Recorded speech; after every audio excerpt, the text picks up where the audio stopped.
Let me talk about the two different setups that we're using to catch these fish here on Lake of the Woods. The first one is going to be my jigging rod. This is the one I'm holding in my hand here and working the shiver minnows like that right down close to the bottom. What you got to remember first of all about the fishing that we're doing up here is it's very, very deep. So first of all, you need a very, very sensitive rod, one that you can just feel that walleye kind of suck it in. Because what we found here is whether you catch a little one or a big one, they all seem to be biting about the same. It's not a real hard bite, it's just a kind of a little tick down there. And when you're down that deep, you're going to need that sensitivity in that rod to feel it. But at the same time, you're also going to need a fairly stiff rod, a lot of backbone in it, because you're setting these fish down deep. So you've literally got to drive that hook and move that hook in its mouth, otherwise you aren't going to get hooks in and you can actually lose fish. So strong backbone, but a good sensitive rod is real important.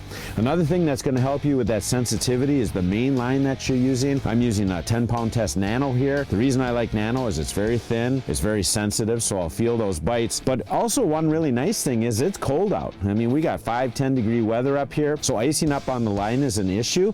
The thing about nanofill is, first of all, because it's unifilament, it doesn't ice up as much. Even when it does, all you got to do is run your fingers down it and the ice basically explodes off the line, so it's real easy to clear and keep fishing. To the nanofill, I'm going to attach a small barrel swivel here, and then I'm going to use a 2, maybe even a 3-foot liter of fluorocarbon down to my shiver minnow. So that's the basic setup for this rod jigging, the one I've got in my hand.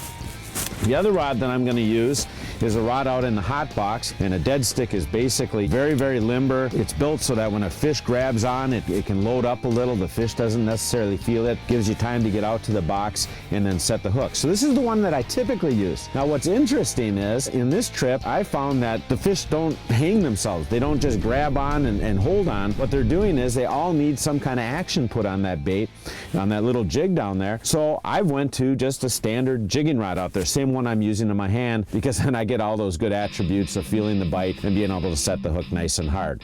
So with those two setups, fishing really deep here at Lake of the Woods, not only are you going to be able to feel the bites, but you're going to be able to set the hook hard and get those fish in.